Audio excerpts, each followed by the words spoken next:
In the summertime, the branch line station masters enjoy a friendly competition for the most beautiful station on the island of Sodor.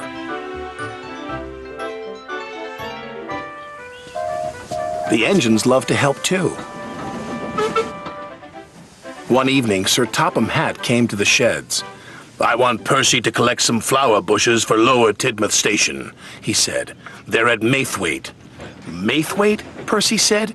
Yes, sir," he added nervously. Percy chuffed anxiously through the thickening fog.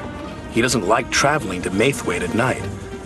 The line passes through a junction next to a spooky old quarry mine. Percy hoped the signal at the junction would be green. He didn't want to stop next to the mine, but the signal was red.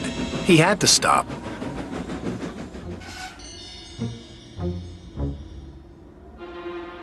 Suddenly, he saw something.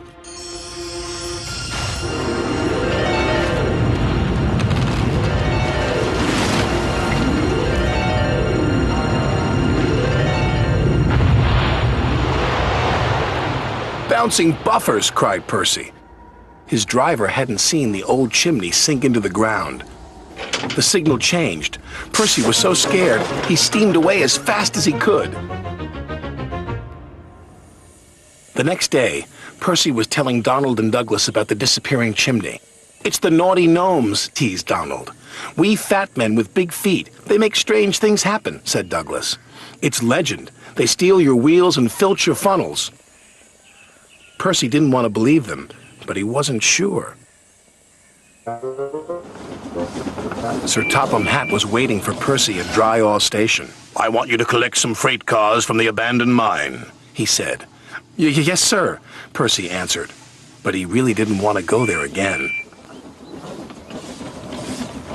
Percy hoped he wouldn't see anything else disappear.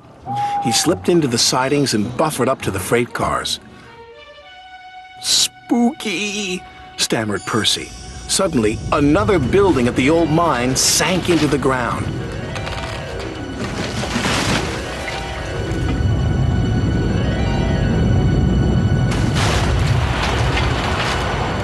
"What was that?" shouted his driver. "Double bouncing buffers!" shrieked Percy. He was so scared, he lurched forward and rammed the freight car. "Naughty gnomes!" cried Percy. He steamed away faster than before, all the way back to Lower Tidmouth Station. Percy's driver told Sir Topham Hatt what they had seen. "It's the naughty gnomes," cried Percy. "They like to cause trouble. It's legend."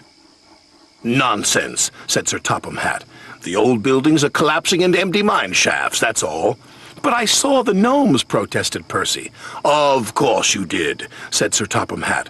"Garden gnomes." "Garden gnomes?" "To decorate Lower Tidmouth Station," Sir Topham Hatt said. "They're not scary. Garden gnomes bring good luck." And he ordered Percy to return immediately and get them. Percy was scared, but he knew he had to be responsible, so he carried on. "I'm not scared. I'm not scared."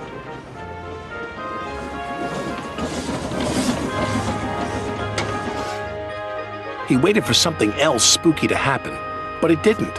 And Sir Topham Hatt was right. The garden gnomes weren't scary at all. His driver and firemen had collected the gnomes, and Percy took them straight back to Lower Tidmouth Station. Later that week, the station master thanked Percy. "We wouldn't have won our competition without your garden gnomes, Percy."